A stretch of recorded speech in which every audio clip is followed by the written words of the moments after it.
Driverless vehicles are going to change transportation more dramatically than the invention of the automobile itself. I think the biggest challenge is going to be to free our brains and free the brains of our engineers. You have to do something different than you've done, different than they've seen in the past, and you have to be visionary. You have to think a little more like an artist. At Arconic, we are exploring not only new material compositions, but new methods of making the materials. With advanced manufacturing, you can literally make anything. In a fragment of the time, in a fragment of the cost, you can have multiple prototypes, test them out, fully functioning. We're moving into an era of first driverless cars and then fully autonomous cars. Everyone in the car is going to be a passenger. People are going to use virtual reality and augmented reality within cars, so it kind of doesn't really matter where they are. It will be connected to the Internet of Everything, that global brain that is so essential in tomorrow's smart society. You could keep them moving so that there would be very few that would be parked. It will not only solve the congestion problem, it will also solve the infrastructure problem. It changes the economic equation, and it really doesn't make sense for individual ownership anymore. We're moving away from the benefits of ownership to the benefits of access. With additive manufacturing, we can create designs and structures that could never be created before. Technology around the micromill. This allows us to achieve better formability, shapes and details on the body structure that weren't achievable with traditional materials in the past. And it also allows us to drive the strength up. When you have a higher strength material, you can use less of it, so you can continue to drive the weight of the car down, which will be very important to fuel efficiency. We are right now at the very early stages of a revolution in materials. Computational understanding of the materials will be linked digitally to the design. It will allow you to better understand at the very early stages what you can achieve from a design standpoint for both the shape and the function. As the surface gets more and more congested, it's going to become more interesting to be able to move through some of that congestion by moving up into the air. I mean, who wouldn't want to have a flying car? We won't even have traffic flight controllers. It'll all be done algorithmically. We're going to do things that we never imagined in the next century. We could actually create a world that is an even better place to live on than the one that we are on today. I think the planes are going to really change quite dramatically, actually, because we're seeing greater efficiencies in planes that are more like flying wings. I think future aircraft will be more aerodynamic. At Arconic, we have been working on features on the surface at a very small size. We call them riblets, that are based on the scales of a shark. It's taking a look at what is in nature that provides for more hydrodynamic or aerodynamic, not only overall shape, but on the surface itself. Thinking about a fixed-wing passenger plane carrying, let's say, 200, 400, up to maybe 1,000 passengers, the experience is really critical. Everyone wants more space and everyone wants more comfort. At the same time, everyone wants planes to be cheaper.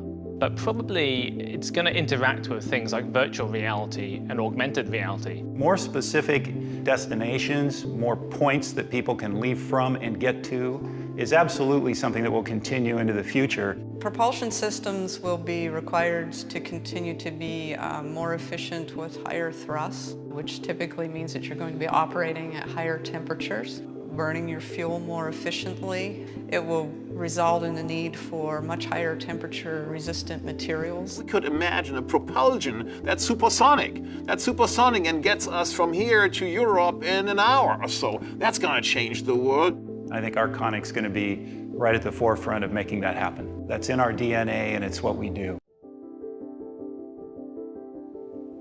I think when you look at cities in the future, you will see less of the square, boxy shape of current skyscrapers and buildings. They won't feel like something that was humanly created. They will feel organic. It's going to be much faster to construct buildings because of drones and because of robotics. The faster it is, the more risks we can take. Once we're actually able to 3D print a wall, we no longer have the need for flat walls. Every wall can become an artistic centerpiece. We're going to have lots of freeform structures that are unlike anything that we have today. People are happier and they are more productive the more they're exposed to green spaces, to trees and to plants. And so the more we can incorporate them within buildings themselves, the better it's going to be for everyone. But that poses new kinds of challenges for constructing buildings. You need to get natural light in, you need to have air circulating, you need to have buildings that are strong enough to accommodate these kinds of plants. Looking differently at what types of materials, how you join those materials, how you surface treat those materials to enable the green space to thrive while at the same time not having an adverse effect on your structure. We'll see buildings that are self-sufficient, so it produces its own food. To make taller buildings in the future, we have more advanced alloys like aluminum lithium, which is even lighter than standard aluminum. These types of things will flow from automotive into building and construction for lighter, stiffer materials. There's no limit to how tall we're going to make the showcase buildings. Active surfaces, surfaces that can clean itself. We have introduced a technology that's called EcoClean. It pulls pollutants out of the air, and as the rainwater washes the building, it washes away the pollutants. The whole drive for net zero energy consuming buildings, for a building potentially actually producing energy, that is not far-fetched. The structure will be not just passive, but responsive and reactive to what's happening to the structure throughout its life. Engineered surfaces can be designed that they provide functionality to the building. They will be able to be self-repairing, and they will also be much more shaped around human needs. And the addition of all these, what I would almost call biologically inspired systems to make it adaptive. We create the future, and we all have the capacity to be positive change makers. So why not start today? Humans will become multiplanetary.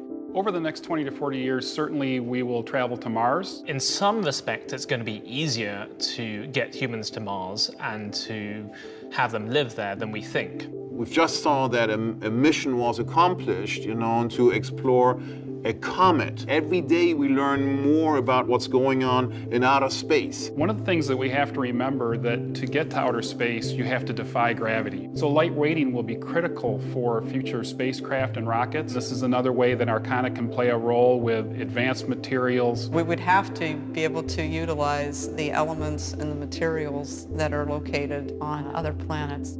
Asteroid mining is looking for platinum-based minerals. Just one football-sized field of platinum-based minerals that we could grab and drag down to Earth could be worth the equivalent of $1 trillion.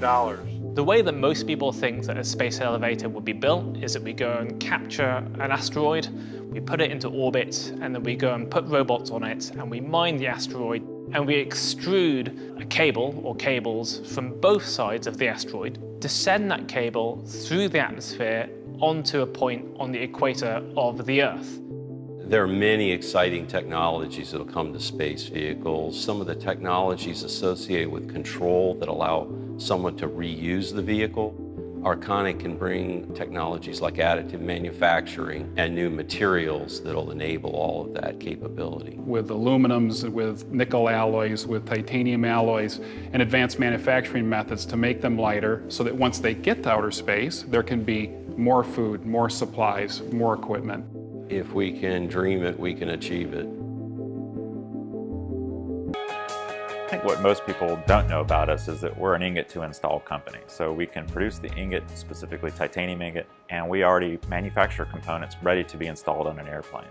And that's really something that we're uniquely positioned in the value chain to do. We are the one source that an OEM or an end customer can come to for that entire solution. We can help you set the standards and the specifications up front, and we can give you a qualified, certified part that is directly ready to go onto your airframe or onto your engine at the end of the process. With 3D printing, we can make intricate, complex shapes that we couldn't make any other way. These are real parts. They have real requirements from real customers, and they're parts that potentially could be on the airplane that they're riding on tomorrow.